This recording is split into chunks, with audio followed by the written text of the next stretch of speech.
On April 13, 2010, we got the first ever episode of Ben 10 Ultimate Alien. You see, at the end of Alien Force, Ben received a brand new watch called the Omnitrix. It was an unofficial Albedo X Azimuth collaboration, and it took transformation to a whole new level. Based on the wiki, Azimuth was indeed working on the Omnitrix when he realized that it was becoming unstable, so he just decided to store it away. However, Albedo broke into his lab and stole it, and gave us our first interaction with the phrase, "going ultimate." This was a game changer for the Ben 10 show, and it took alien powers to another level, and gave us that in a huge variety. But what really are ultimates? And were they even good? Let's find out. The ultimates are when an alien DNA sample is put under a rigorous simulated environment that forces a combat-centric evolution. So each ultimate evolved with battle being the primary goal in mind. This, however, caused a side effect in the Omnitrix, where the DNA of the ultimates would become sentient and free-thinking beings, who, just like Zeskar, regarded Ben as their jailer. However, do the aliens that we get out of this watch actually reach the goal as being primed for combat? Before we talk about them though, remember to like and subscribe. Make sure that notification bell's on. That's the true secret to going ultimate. So let's address that we will be separating the ultimates into two sections: the Albedo Unique Ultimates and the Ben Tennyson Unique Ultimates. So let's talk about some ultimates and their abilities. The first ever ultimate that we get is Ultimate Humongosaur. Debuting in the final battle, he gaps Humongosaur in strength by a massive margin, being able to take on large swarms of them with relative ease, along with his missile generation ability, which are, deadly as projectiles. I think the ultimate form is probably one of the strongest and well-rounded ultimates, being gifted with close combat and long-range combat proficiency. He loses his ability to grow, but of course, that's replaced by immense strength that can even toss a Toku star. Ultimate Echo Echo is my favorite ultimate, and it turns the clone army Echo Echo to a battle machine with duplicating drones. His sound manipulation powers become a lot more in tune and controlled with his discs, and his sound powers are nothing to sneeze at, being able to hold a small sun and also taking down the Ultimate Kevin Fusion with relative ease. Low diff if we were gonna be honest. Ultimate Spider Monkey gets a huge physical damage amp, comparison to the slick and nimble Spider Monkey, trading discreetness and flexibility for raw strength and power. He uses his webs from his mouth in an overwhelming manner, in an almost predatory way, and with his sharp spider legs, he is very forceful and aggressive. Ultimate Cannonbolt. Can we not talk about this?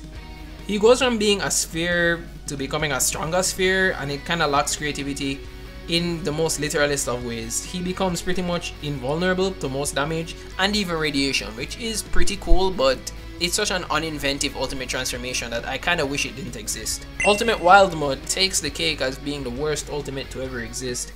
It's just Wildmutt with a tail, and it talks, man. Man, I hate this thing. I hate this thing so much. I wish it never existed, but like I was just fine with normal Wildmutt. I don't want to talk about this. Ultimate Big Chill is pretty much good for this cool one-liner. Now it's just you, me, and fire so cold it burns. Whoa!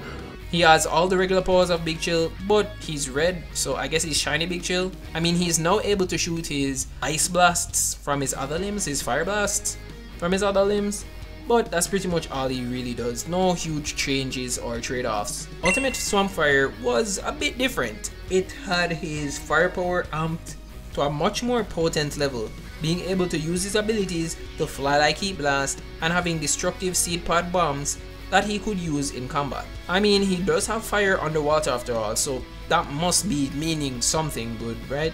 Along with this, he has his regular plant control abilities, which makes him a doozy to take on in combat. Even going toe-to-toe with both Vilgax in his fully realized form and his universe-conquering form at the end of Alien Force. Probably not the strongest as it regards to raw strength and power, but he's definitely a force to be reckoned with. Ultimate Way Big is also not one of my favorite ultimates. He, however, only seems to gain once he goes ultimate. Grows massively in size, along with gaining variation in his Cosmic Ray ability, and also either a super jump or literal flight. I mean, if it's flight it would be freaking insane, but I'm just going to chalk it up to being a super jump. The wiki does say he can fly though. Objectively, this is one of the best ultimates, but not quite a favorite of mine. Now, before we move on to the Albedo ultimates, I want to comment generally on the ultimates of Ben. I think that only these three ultimates, Ultimate Humongosaur, Echo Echo, and way big are the only ones that seem to be actually good. The power amp from going ultimate is so drastic that it feels like an almost new alien. The rest are either just color changes or just minor buffs that don't really deviate from the original concept.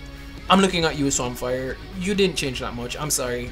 You look better, but that's pretty much it. Now for the Albedo ultimates. Albedo for the most part has a very unique set of ultimates.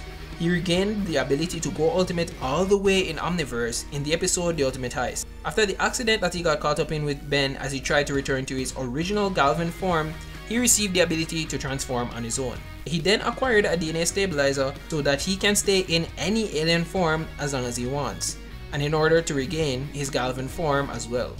However, he combines the stabilizer with a polymorphic crystal, and that recreates the ultimate effect. He has aliens like Humongosaur, Echo, and Spider Monkey that show up in Omniverse. They all have aesthetic differences in comparison to the originals, but basically the same powers. However, a bit weaker if you ask me. Firstly, Ultimate Arctiguana. He goes ultimate and gets ice cannons. That's probably the biggest waste of an ultimate besides Ultimate Wild Mud. I guess the cryokinesis does have a wider area of effect now, but come on man. You could just turn into Big Chill. This is like really shitty. He gets Ultimate Wrath, which has a huge aesthetic change, getting some design elements from Sabretooth, Wolverine, and Kraven the Hunter. He is overall just enhanced. It's pretty lame. He's just Wrath, but tougher. That's cool, I guess. I don't like this. This sucks. Ultimate Gravitat now is a solid transformation as his amp comes in the form of his gravity control, as he starts his own mini solar system with the sentient little coffins around him. I believe that they have potential of their own, and overall his pull and push are nasty. Even though his powers don't actually change from being just straight up gravity powers, it's still super powerful because it's gravity powers. It's the real estate of superpowers, like it's really good. Lastly is the form I have been waiting to talk about, which is the Ultimate Galvan, or as Albedo refers to him as Ultimate Albedo. Now this transformation is the epitome of the Galvan species, being not only able to think so deep that it would make a light Yagami jealous, but with telekinetic abilities and beams, he is kind of a big deal. Of the newer ultimates, I think this one might be the best to ever do it. It's an ultimate form so good that it makes the base form of the Galvan transformation look absolutely pointless. He does look like MODOK though, but you know, he's better than Ant-Man Quantumania MODOK, so yay. But this all begs the questions now. Are ultimates good? I think overall the concept was great, but the execution is what ended up lacking, as most of the canon ultimates were actually really underwhelming and pitiful. I wish some of these guys genuinely did not exist. And as we already know, quite a few of them get bodied by regular transformations, so their feasibility goes all the way down if you ask me. But that's just me. How about you? Comment down below and jab one of these videos to go ultimate yourself.